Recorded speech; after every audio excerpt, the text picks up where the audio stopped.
Okay, hello everyone. The paper I'm going to give today is actually being published sometime this month in the International Journal of Communication. So I'm not going to give all of the details or the background sections of the paper because you can read it in a couple of weeks. So I'm just going to kind of take you through some of the main ideas and arguments. And the paper is called Selfies, Sex and Sneaky Hats, Young People's Understandings of Gendered Practices of Self-Representation. And the paper is really trying to answer the question, when is sexting not sexting? In Australia, sexting has been highly controversial, as it has in many countries.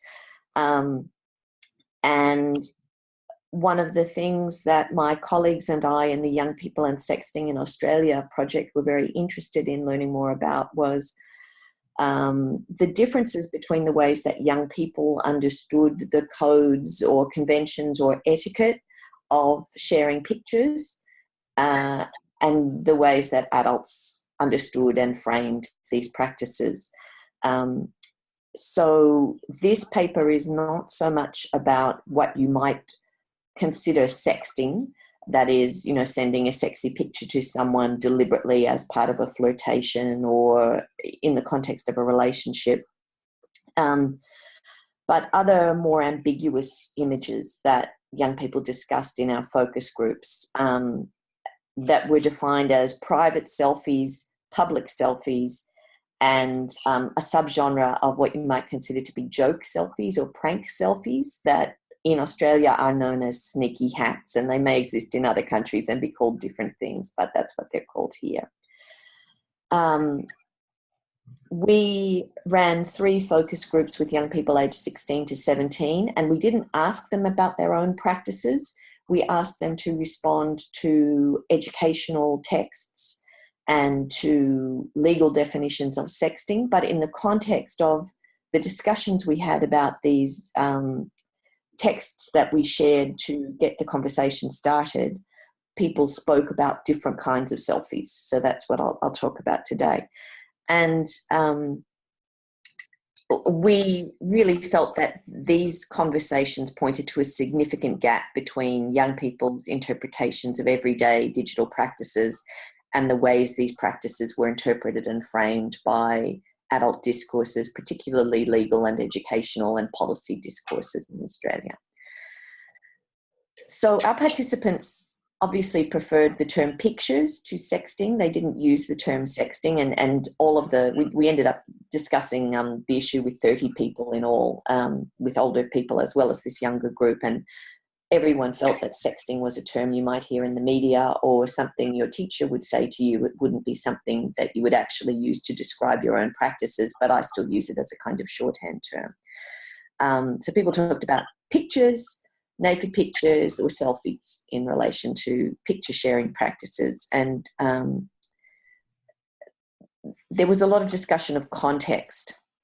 And we ended up proposing in our report, Young People Sexting in Australia, which you can download from my academia edu site, a kind of typology of sexting, which included, or I guess you should say images, which included private selfies, public selfies, contextual images, and these were pictures where you would expect someone to be naked or semi-naked. So on the beach, for example, or in a dressing room, showing their new bra. That was not considered sexting by the participants. Joke or prank images, flirtatious sexual images, so images that are shared with consent, and then offensive or unethical sexual pictures, and these would count as revenge porn style pictures or pictures that were taken without consent, so someone who snapped a picture in a shower cubicle and shared it to bully someone, for example, that would count as, I guess, non-consensual sexting. And the conversations that we had made it really clear that the 16 and 17-year-olds were very conscious of privacy and the boundaries around picture sharing. And that indeed not every selfie they took was ever intended to be seen by other people. And this may not be news to you, but this is huge news for teachers, for example, in Australia, or for parents. So we used a legal definition, a plain English legal definition of sexting, from the National Children's and Young People's Law Centre, which is a resource centre here on our university campus, which defined sexting as naked or semi-naked pictures. And the participants in our group were very annoyed by that, and they said, look, not every sexy picture is designed for other people to see. You can't call that sexting because, for example, when I was asking, so if boys are taking pictures of their muscles in the mirror, is that sexting? They would say, the group said, no, everyone's doing that. People take pictures of themselves in the mirror in sexual poses. And one of the respondents said, that's just private selfies. And when I asked, what does it mean to take a private selfie? A participant said, you just take a picture of yourself for the satisfaction of having a photo. So it was a kind of crystallization of the image you see in the mirror, or a self-reflection. And that boys as much as girls took sexy pictures in this context to see what their bodies looked like through the eyes of another, without that other person being there, I guess. And in groups that discussed private selfies, they were framed as really ordinary or unremarkable, and just a thing that everyone might have on their phone, although it was considered to be risky, because if you left your phone unlocked, your parents or your friends might see your private selfie and just tease you or share it.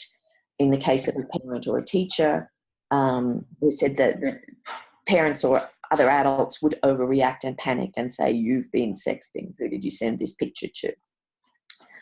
In contrast to private selfies, public selfies were much more of a communicative act. They weren't simply a reflection, and they were an expression of one's location or one's interest at a particular point in time, in terms of the way the participants define them. So it's just a way to show yourself off, said one of the people, or just to say you're at a site or a different location. And I was thinking about this through the lens of Nick Coldry's 2012 discussion of social media practices. And there are practices that he lists, such as showing and being shown, or presencing to others across space. So it's a communicative act, if you like. And it was clear that while public selfies could be sexy, sexiness had to be deployed pretty carefully in these pictures. And the group, one of the groups particularly, talked about the strategic way you might post a selfie on Facebook to get likes. So you might want to show a bit of cleavage or a bit of bicep, but you didn't want to look like you were trying too hard. So there was a lot of joking about what you might call a kind of plausible excuse that you could use. So, oh, I'm just off to the beach, and you show a picture of yourself in your bikini top, or if you're a guy, you show your six-pack and you're doing a kind of bodybuilder pose. There was also joking about people, a girl made a joke about this in particular, holding a drink near their cleavage, and this was joked as a kind of, oh, look, look at my new hair, and considered to be a product placement selfie. So they would use strategies for both displaying their body, but also playing down any accusation of trying to be overtly sexy. And the implication that a boundary exists between I want to look sexy and, oh, I'm accidentally sexy, I think is reasonable. And it was part of the discussion, I guess the ambivalence of selfies, or the ways that selfies were discussed. Both young men and young women joked about doing this, and the need to balance a kind of communication of just being ordinary and not trying hard, with a representation of looking sexy. And when I say they used excuses, I'm not actually condemning them. I think this is something that people of all ages do in their mediated self-representation. There's a very fine line we tread between deploying certain aspects of gender and sexuality and pulling back from presenting ourselves in particular ways. We're negotiating sexed and gendered self-representation in all kinds of ways all the time. The third category, which we thought was really interesting, because it really called attention to the different gendered ways that people created selfies, was the sneaky hat, which were these joke selfies. And they were the digital equivalent of mooning, or it's called in Australia chucking a brown eye for obvious reasons, or streaking, doing a nudie run. So these kind of body pranks. And you can imagine, if you've ever watched Jackass, you've seen a lot of body pranking in that, and a lot of kind of prank nudity. The sneaky hat genre that was discussed particularly in our discussion groups was a genre where boys primarily posed naked but with a baseball cap in front of their penis. Girls did it sometimes with a cap or a hat in front of their breast, a bit like if you've seen the movie The Full Monty, the finale of The Full Monty, when the men are lined up and they're naked but they have hats shielding their modesty. And this illuminated a really interesting aspect of the ways that adults perceive young people's bodies, because several of the young women in our group felt that they were really unfairly over-scrutinized in relation to their sexuality, particularly in terms of their profile pictures on Facebook or the pictures they shared. So these girls were saying, I can't even do duck face in my profile picture without some adult giving me a lecture about self-sexualization. But boys can appear naked on their Facebook and no one says anything, and everyone just laughs and they just get lots of likes. And so there was a perception that young women's bodies were always read as sexual by adults, regardless of context, regardless of how much skin was being shown. There was always a sense of needing to protect young women or watch young women, whereas boys were much freer to display their bodies and play with their bodily representation in particular ways. And interestingly, boys' bodies could be read as funny in a way that girls could not. There was a sense in which girls' bodies were too serious to play with. Boys' bodies could be joked about.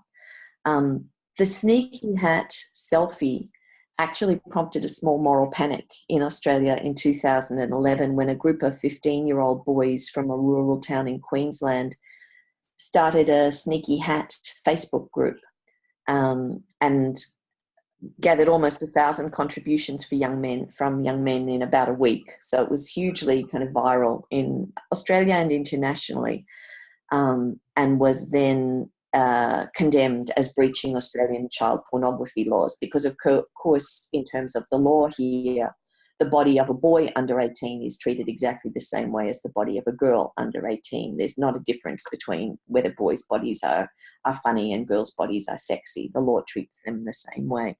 And any image of a young person under 18 in a naked or semi-naked setting is child pornography, according to Australian law. So the Department of Education requested that Facebook take this page down, and it was removed. And there was a very minor flurry in the Australian media about the dangers these boys were putting themselves in, but it never really got the traction that sexting gets. So it was interesting. Sexting is perceived to be a girl's practice. Sorry, this was a boy's practice. And the local newspaper, in fact, interviewed the 15-year-old who had posted the picture. And he said, I did it for a laugh. My mum saw it. She thought it was funny. So it was a very different reaction to the reaction that the girls got for their self-sexualizing duck faces. And I think it kind of proved the point that the young women in our group was making.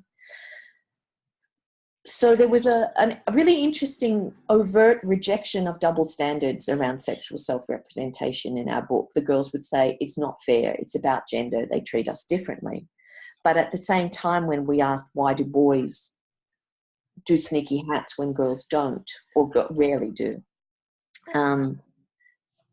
there was an interesting kind of reflection that it was really about body confidence, and boys had less body image issues than girls. So that's why they would take these kinds of pictures and they didn't care. All the girls in our groups, except for one, I should say, didn't find sexting offensive. There was only one person who was opposed to naked pictures altogether.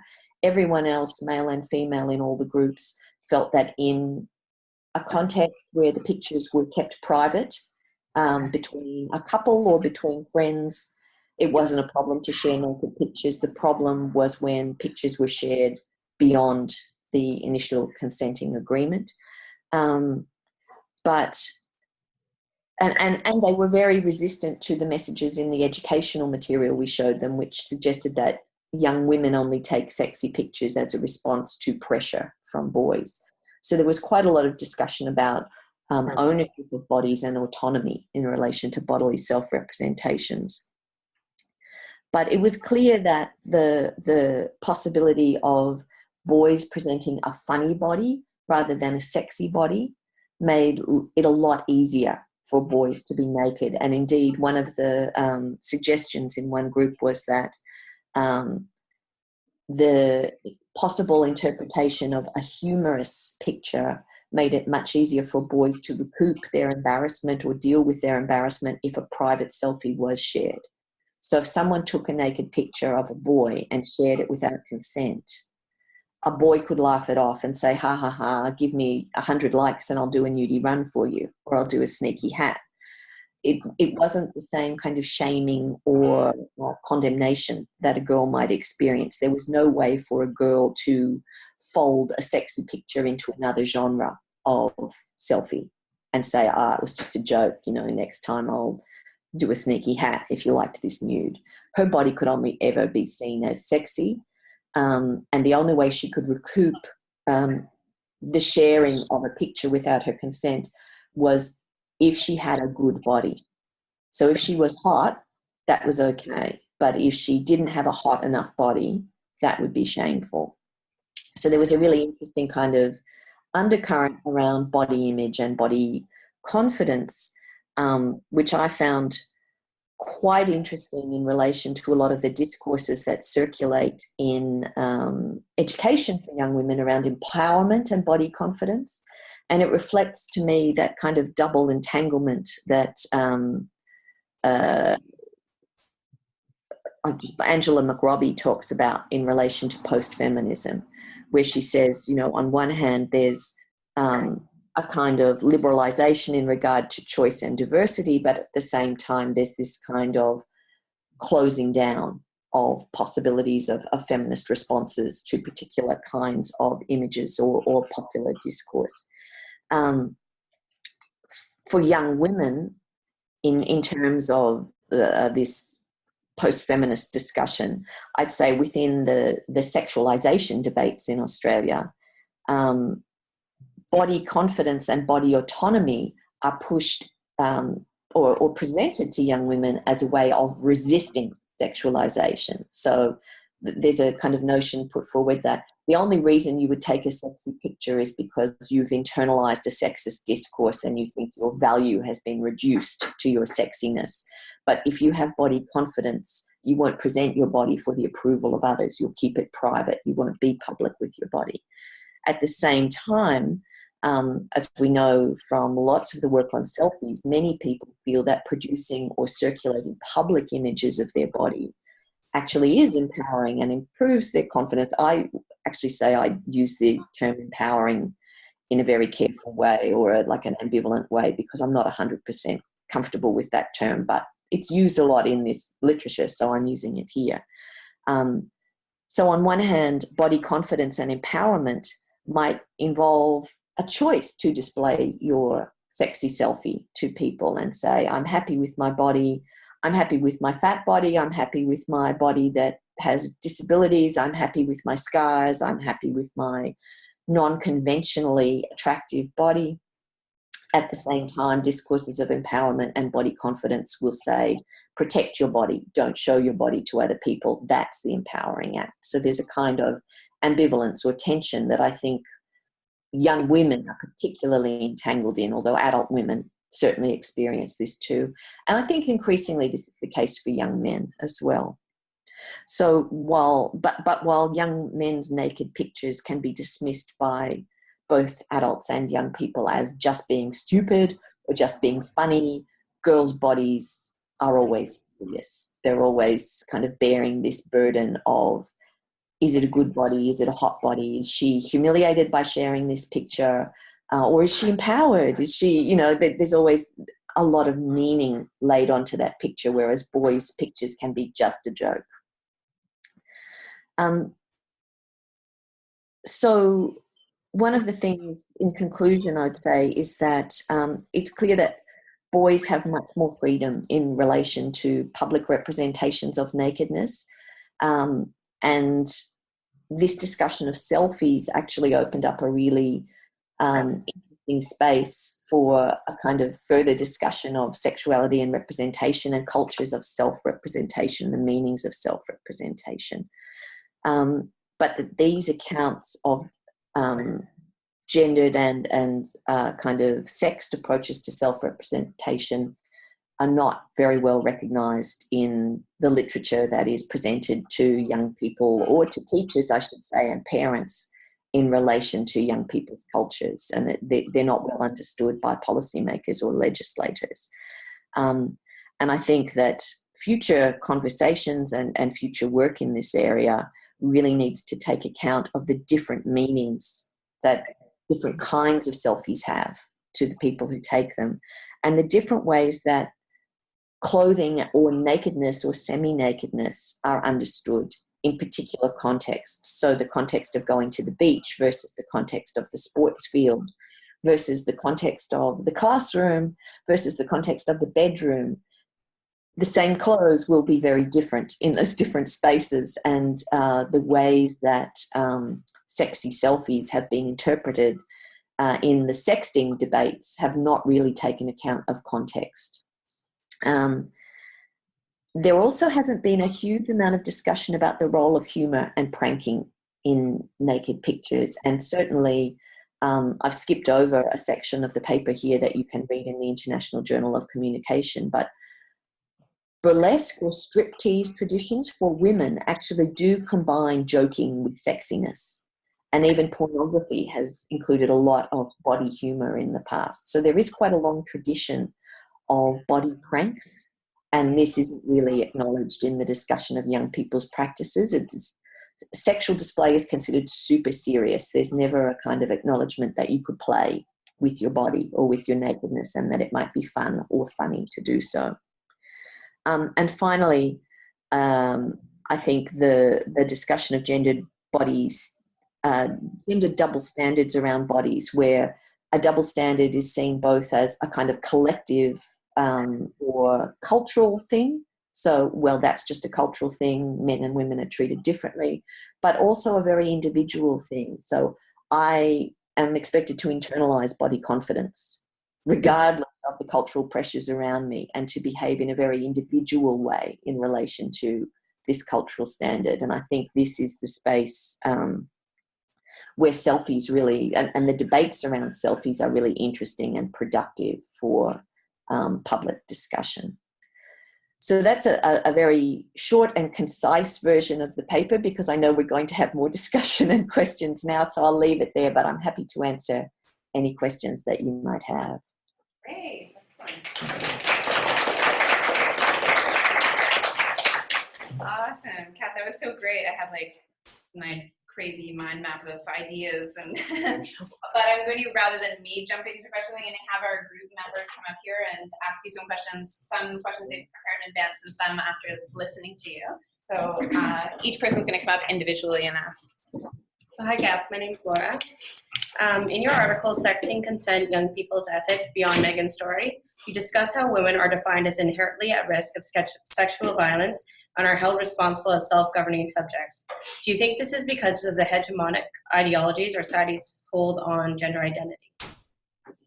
I think it's a range of things. It is that same double movement that I guess we saw in this discussion of selfies, where on one hand, the risk of violence is seen as a cultural issue, But on the other hand, responsibility for evading violence is very individualized. So there's a huge literature on sexual assault education, for example, which looks at the ways that sexual violence prevention has been framed as a thing that women need to do.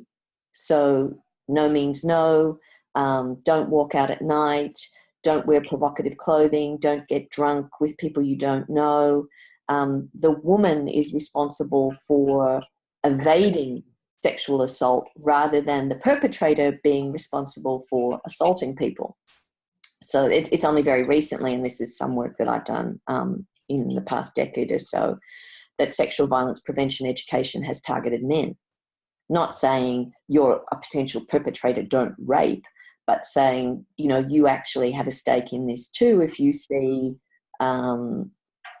a guy that you know acting in a way that you think is iffy or dicey, or you see a drunk person who looks like she can't consent and someone is putting pressure on her, you know, you actually have the ability as a bystander to intervene in that situation.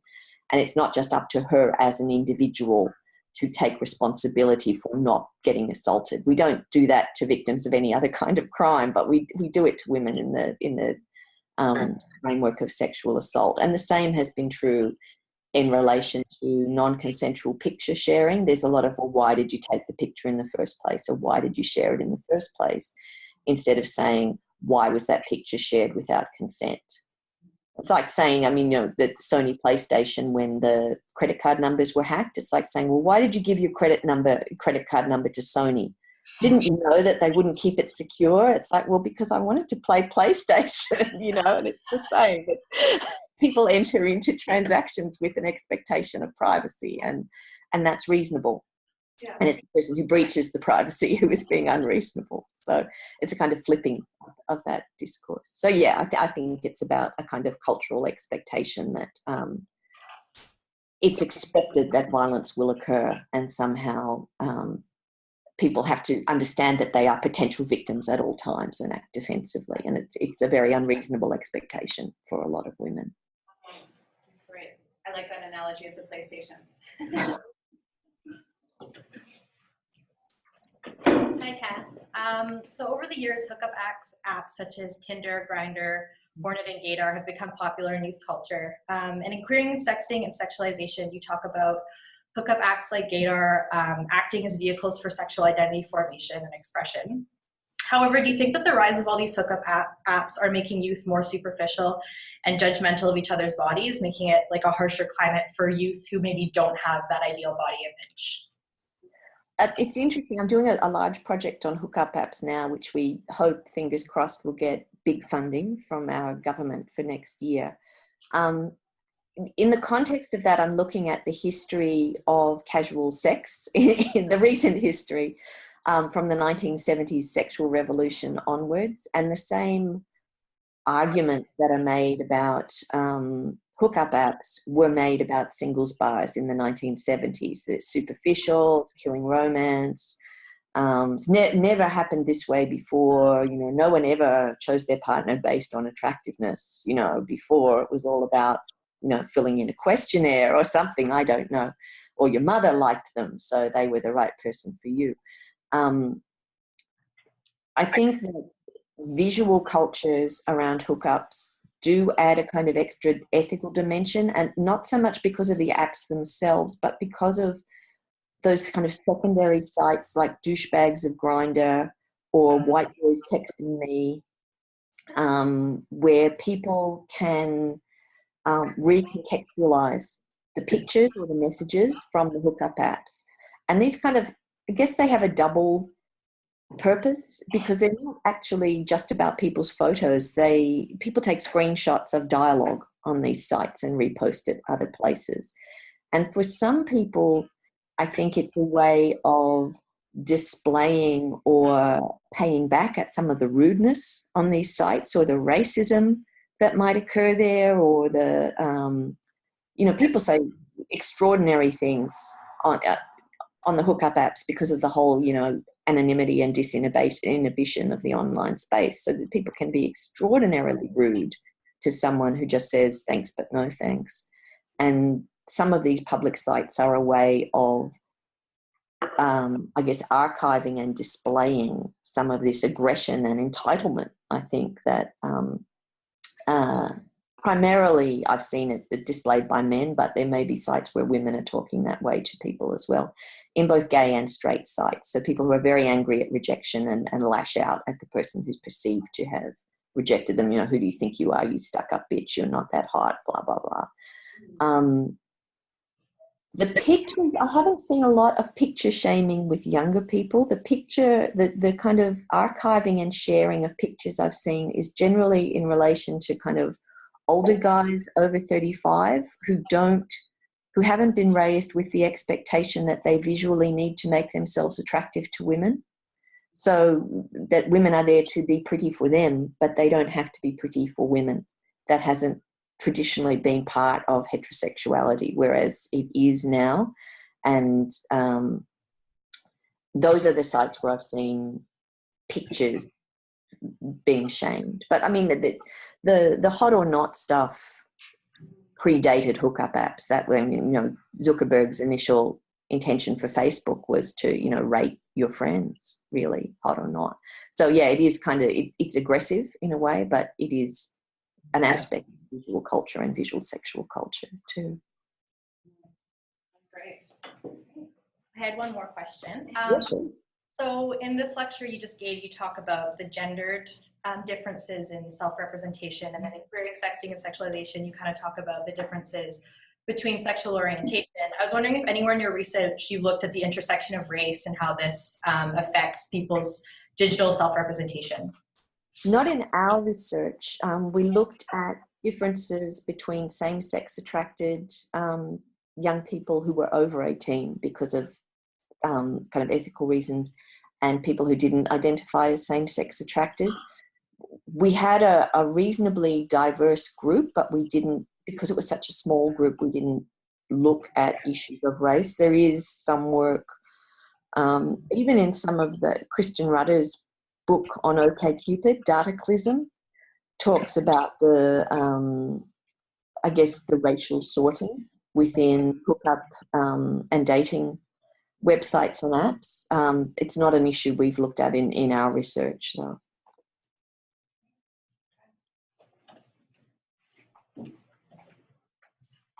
Hi, Kath. I'm Amanda. Hello.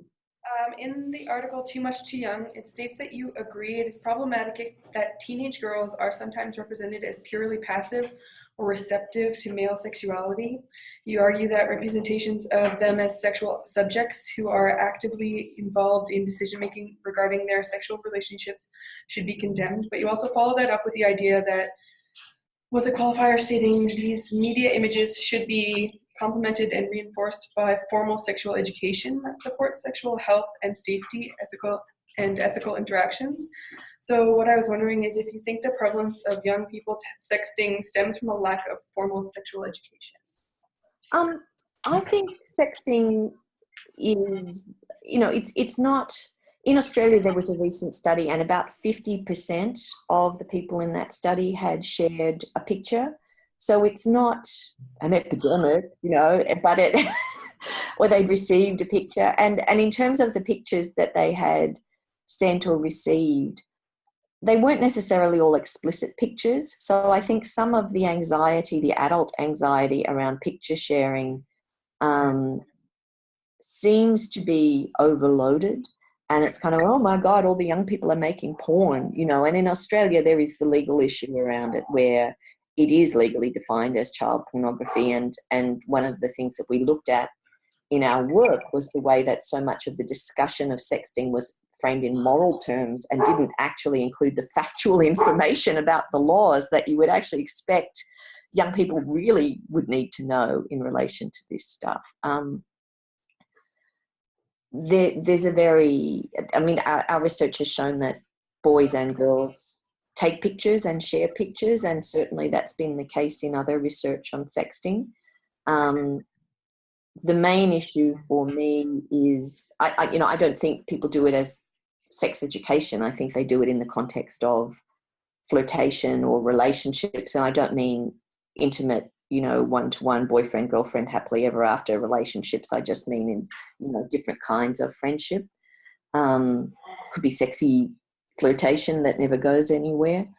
The sexuality education issue for me really is a response to some of the complaints about, oh my God, young people are watching porn.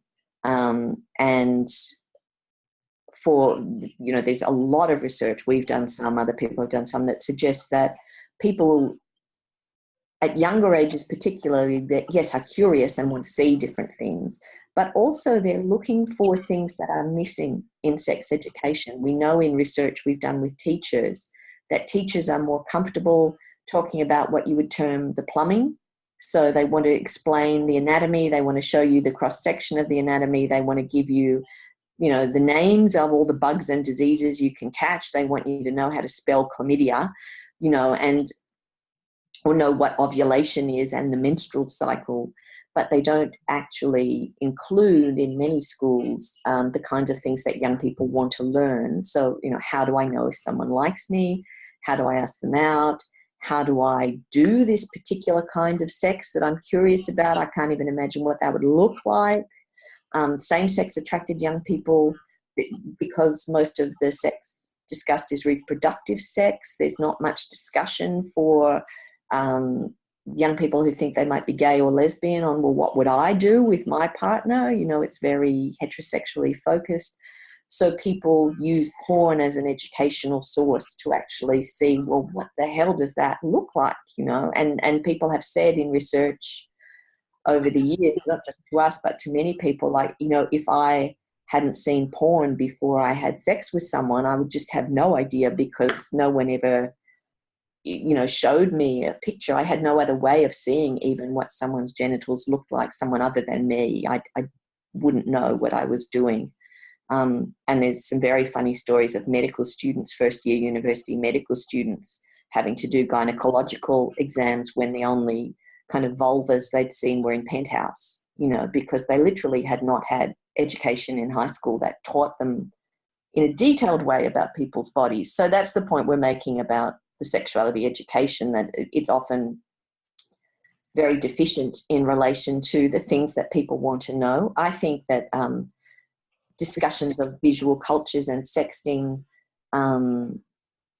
really should be presented not as, cyber safety, stranger danger discussions, but actually in the context of relationships, because a lot of the issues around non-consensual sharing of pictures is very similar to the discussions of ethical sex as a kind of body-to-body interaction that you would have in sexual violence prevention education, where you would talk about respect in a relationship and how do you know that someone's consenting, what is affirmative consent, those kinds of things. You can say those same things in a discussion of taking and sharing pictures, and it absolutely, I think sexting is part of relationships. It's not a technological thing, and it's often discussed as if it's, this thing that mobile phones have made people do, whereas I think it's a kind of continuation of other aspects of intimacy or relationality that is mediated now in the way that everything is mediated. This lecture is mediated right now. So,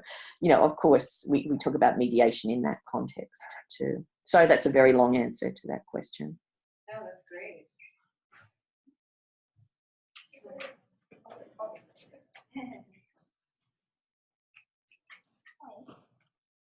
In your article, Porn and Sex Education, Porn as Sex Education, you mentioned young people not being properly educated on what exactly pornography is. You further go on to saying that it is difficult to educate students about porn in the classroom due to certain restrictions. And I know you just discussed that, but do you think that this problem could be addressed in the future, like being able to probably teach pornography in the classroom in the near future, like in a different way? Yeah, one of the things that I think is not well discussed in relation to porn is that a lot of porn is kind of circus porn or stunt porn now. So it's not actually a depiction of stuff you might actually do unless you're a trained professional, and it's a bit like, it's a bit like saying, oh, people will watch Jackass and then they'll all think that Jackass is the way that you ride your skateboard or something, and that Jackass is my example of kind of, it's you can see that people are just being stupid in that, or are doing some kind of stunt. But people watch kind of the equivalent of, world championship wrestling or mixed martial arts porn, and there's somehow this assumption that, oh, well, that's real, and it's very constructed and very athletic, and not necessarily the best positions for people getting pleasure. They're the best positions for the camera getting a good angle. And I think there are some ways of discussing porn where you don't have to show people porn, but you can use some kind of metaphors and analogies. There's one we discuss about that, real sex versus porn sex that uses fruit and food. There are some quite creative ways you can do it without showing porn to young people in classrooms. One of the real issues, ethically, and even researching porn with people under 18, is that ethics committees kind of have a baseline assumption that young people would never look at porn if researchers didn't talk about it with them, and that by going into a group of young people and asking them about porn, or make them go find porn, which they never would have done if they didn't talk to me. So it's a kind of it's a difficult space. But yes, I think there are ways to discuss porn with young people without actually showing them dirty pictures, but to talk about the contexts of media production in relation to sex, and the ways that professional media production is different to everyday sexuality, and the things you don't see in most porn, like negotiation of consent, or who likes what and who doesn't like what, or whether you're going to use condoms or not, and those kinds of things that happen before the film shoot. Of course, you don't see them in the porn the same way you don't see, James Bond's stuntman jump off the building for him. But we know that happens, so we can discuss that in classrooms, sure. Great. Okay. Kath, I'm going to wrap everything up here and have everyone give you a round of applause for taking the time. And I think maybe I'll touch base with you after I let everyone out of the room and